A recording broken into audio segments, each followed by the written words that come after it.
I bring the grass and steel type Ferrothorn into the Go Battle League with Bullet Seed, Power Whip, and Thunder. Let's get into these battles.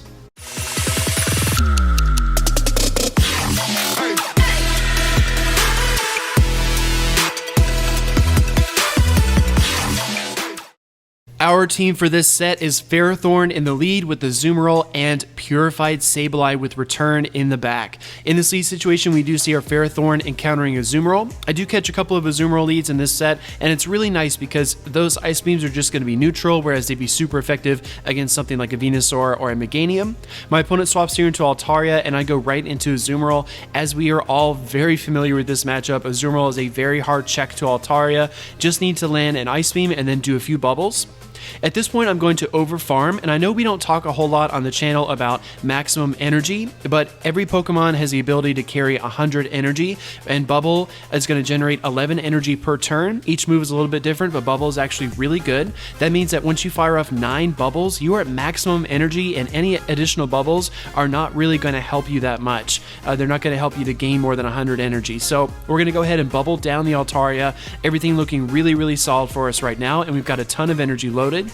In comes the opposing Azumarill. Going to go for the Hydro Pumps here, as they would be the best move to use against my opponent. And as you can tell there, those bubbles are still a little bit full because we have that residual energy. I wasn't counting it exactly right, but I think we were close to 100 energy at that point. Here comes an Ice Beam from the Azumarill. Not a big deal. Going to try to get a little more chip damage here with one of my own Ice Beams. As you can tell, we're going to bring that Ferrothorn back in. I am comfortable allowing the Azumarill to farm me down because I don't want a hard swap and get switch locked with my Ferrothorn.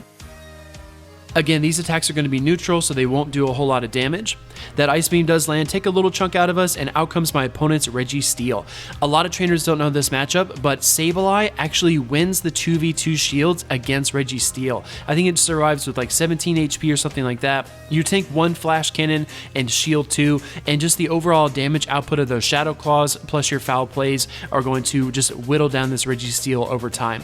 So at this point, I'm very comfortable with the matchup. Because I have this situation locked up, I'm really keeping my eyes on the switch timer. I don't want to allow my opponent to swap out after the switch timer has expired and then maybe catch one of the foul plays with the Azumarill, so I'm going to keep an eye on that throughout this battle. Going for another foul play here against a Registeel. And my opponent does decide to shield. That switch timer is up, so I'm keeping an eye on it. Gonna go ahead and swap myself. Out comes the Ferrothorn, and gonna go straight for the Power Whip. So the movesets are pretty straightforward. On Ferrothorn, I had the newly improved Bullet Seed with Power Whip and Thunder as my moveset. It's the same moveset I'm using in my Forest Cut battles. And then in comes my opponent's second Pokemon. Gonna go straight for the Thunder here. Thunder does take a nice little chunk out of Registeel, but you have to be careful of the Focus Blast. Because it's a steel type, this Ferrothorn does take super effective, and it will easily one-shot it. I think even at full health, it one-shots it. But we go ahead and bring in the Sableye here, gonna deny this Registeel any opportunity to farm, and go straight for the foul play to wrap up this match. Jumping right into game 2, we get really lucky again. Ferrothorn right into Azumarill. This is an easy winning matchup for us, and that Azumarill really has nothing in its move pool that can really harm my Ferrothorn. My opponent comes out with the Hypno. I go straight into Sableye. When I was pushing to rank 10 in Season 1, during that last week, I was encountering so many Hypno and so many Defense Deoxys that I put Sableye on my team. This team was actually recommended to me by a friend who's an elite trainer in the Silph Arena and hit rank 10 sometime ago in Season 1. We're all trying to climb to rank 10 in Season 2. I do have the feeling it's going to be a lot harder, but this is a really helpful team, and I really appreciate my friend for sharing it. I won't tell you exactly who it is, because then if you encounter them in Go Battle League, you might know what to expect. So I'm going to go ahead and fire off a return here against the Azumarill, and again, battlers, they never see it coming, taking a huge chunk out of Azumarill. Really, really awesome damage there. Actually going to allow this attack through. That's a nice caveat of Return Sableye as well. You kind of force your opponent to use their energy in situations where they otherwise might just try to farm down. I'm going to bring in my Ferrothorn here and keeping that eye on the switch, and it doesn't happen, so I'm going to go straight for Power Whip here.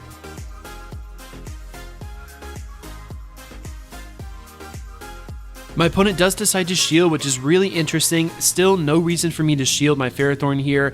Anything in its wheelhouse I can really tank with no problem.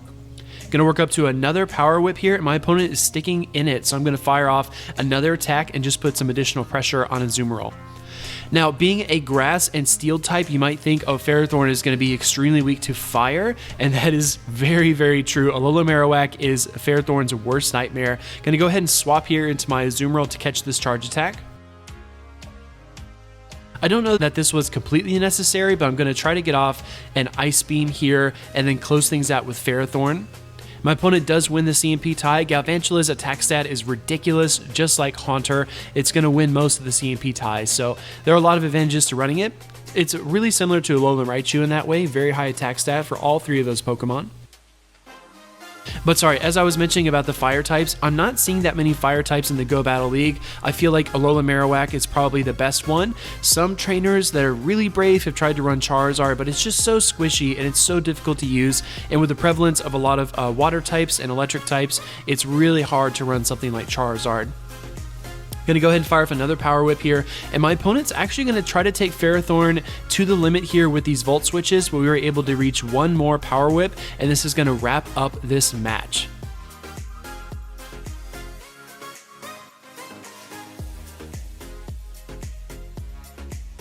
Going into game 3 of this set, we do see our Ferrothorn encountering Victory Bell. I know we're seeing a lot of Shadow Victory Bells, and if you like to lead a Mud Boy, that's probably your worst nightmare. The Steel typing is going to help us resist that grass. Out comes the Altaria, and we are going to counter it with Azumarill, just like we saw in game 1.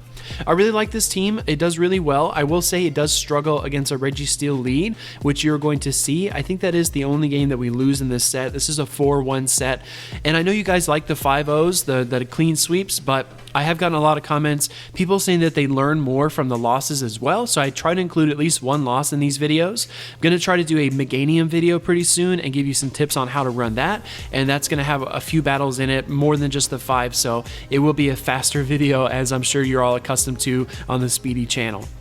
Going for the Ice Beam here to try to get this Altaria off the battlefield, and my opponent decides to shield.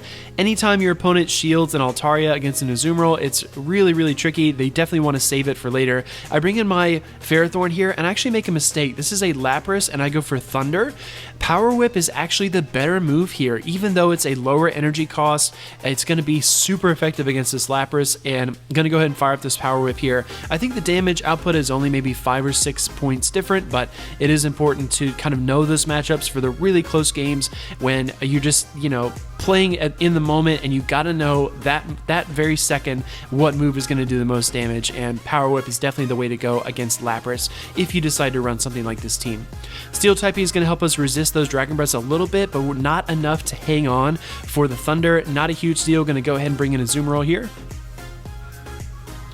Battlers, you might have noticed that Lapras actually was running Frost Breath, so really inconvenient thing there. In comes Sableye against this Victory Bell. I've got the 2 shields, but the Razor Leafs are going to really add up. Worst case scenario is that this is an Acid Spray. That would push us really, really close, but my opponent goes for Leaf Blade, so we got really lucky there. Going to go up for the return. Even though the foul play might have been enough, I just want to put the final nail in the coffin here, and that's exactly what we do.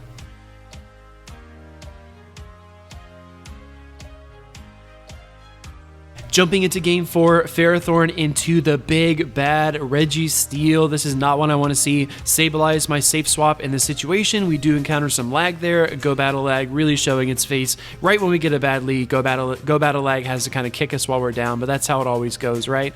Gonna go ahead and shield up Sableye here, and my opponent throws the Focus Blast, which is super confusing to me. You always want to go for the darn Flash Cannon. I go ahead here for return, just trying to surprise my opponent and get a little bit of damage off. I think Foul Play might be the right move, but I was a little bit flustered from that Focus Blast, just really not understanding what my opponent was thinking there, but either way, it was a gift to us in a way. Gonna go ahead here and take the Mud Bomb and then try to work up to a Foul Play against Stunfisk, but it's so crazy fast, we're not able to outpace it. Stunfisk is not going to bring us down though, trying to undertap for the foul play, but the mechanics now these days are just so weird. I can never tell if I'm going to undertap or if I'm going to overtap and miss the charge attack, or if I'm going to undertap and feint from fast moves like I did right there. In comes the Azumarill here to face off against Stunfisk. We know we're going to get hit by a discharge, but I really don't want to give up my final shield at this point because my opponent still has 2 shields of their own. We're able to bubble down Stunfisk, which is pretty good. Out comes my opponent's Defense Deoxys, and I make a blind swap into Ferrothorn. Ferrothorn being weak to both the Registeel and Deoxys is not going to hold up very well in this battle, but I figured I might as well get off some Power Whips here and try to do some chip damage. So again, this team a little bit weak to a Registeel Deoxys combo. If you are running this team, definitely be mindful of that. In terms of moveset options for Ferrothorn, it does have a wide pool of moves. You can do things like Acid Spray or Flash Cannon, but those moves don't really help you in this matchup either. So if you do encounter this, just be mindful, maybe prep your Azumarill with a couple of shields towards the end if you can. I only have 1 shield here, whereas my opponent has 2, so I definitely made some misplays, but this is a pretty clean-cut situation. There's probably no way for me to come back here. My opponent does not shield the Hydro Pump, which is really cool. That was maybe a possible win condition to land the Hydro Pump, but my only win condition here is that my opponent doesn't use any shields from here on out, and that's just not going to happen. So, able to bubble down Registeel, got a ton of energy, but my shield is gone. If Deoxys has Thunderbolt, this is curtains for Azumarill. And he does. So GG's Battler, perfect team to counter mine, just like my team was perfect in round 1. Sometimes we get unlucky like that, but that's life in Go Battle League. Going to the final match of the video. Battlers, if you've enjoyed this content, leave me a like, comment down below what you think about Ferrothorn if you're going to use it. If you have a team already that you like to use with Ferrothorn, I'd love to hear about it. And then subscribe for tons of Go Battle League content. I like to feature new Pokemon as often as I can, and I try to give as helpful of commentary as I possibly can. So in comes that Hypno, going to go ahead here and swap into Sableye to try to get some energy together. Expecting a swap, and there it is into Azumarill. Going to go ahead here for the return. In that lead situation, I probably could have stayed in with Ferrothorn and played that matchup out, but I had a sneaking feeling that they had a a water type, and I wanted to keep my grass type Ferrothorn around, so that's why I swapped it out there. Because Sableye in a one-on-one matchup against Azumarill is really tough. He hits me with the Ice Beam, and it doesn't do that much damage, maybe a bit of an undercharge, but we are going to threaten with another return, and this is actually going to earn us a shield, which another benefit of that Sableye return is just really, really fun to use. I know I've harped on it a dozen times on the channel, so if you want to see more Sableye return action, actually, I'll leave a link to the video up here. I actually used it to push to rank 10 and hit that 3,000 rating last season just a couple weeks ago. So if you want to see that, that is available for you. In comes the Hypno. I'm expecting a Fire Punch, but it's just the Ice Punch. Gonna think about swapping here, and I do. In comes the Azumarill to face off against Hypno here. We know one of its attacks is Ice Punch. If it's double elemental, I bet this is a Thunder Punch. And it's a Shadow Ball. So I've seen a lot of double elemental Hypnos, and I've seen a lot of Ice Punch Shadow Ball Hypnos, which is what I was running towards the end of Voyager Cup last month, which is really interesting to me that I'm seeing that so often. We both have 1 shield each. My opponent decides to come in with their Meganium. Gonna go here for the Ice Beams, and with this additional energy, it's going to allow us to pressure Meganium with the Ice Beams, which is really good. My opponent does not shield the first one. We're gonna try to race them to a second one, and we are barely able to pull it off. At this point, my opponent's Frenzy Plant is on the way, but I cannot switch yet, keeping an eye on that switch clock down there. My opponent is over farming. I swap into Ferrothorn. I'm going to try to catch them in the middle of their over farm with the Power Whip, and that's exactly what we were able to do. My opponent does not shield it, but Meganium, so thick, is going to survive that Power Whip. I'm really excited for the Meganium video. It's so clutch. Expecting an Earthquake there, I do shield. If you're facing a Ferrothorn with your Meganium, Earthquake definitely does more damage than the Frenzy Plant. As you'll see here, we're actually able to tank this one, no problem at all. There are a few Pokemon that Frenzy Plant does that little damage to, but Ferrothorn is one of them with that Grass and Steel typing. This has been it for me, Battlers. Thank you so much for watching until the end. I appreciate all of you so much. More videos to come, and thank you again. I'll see you in the next one.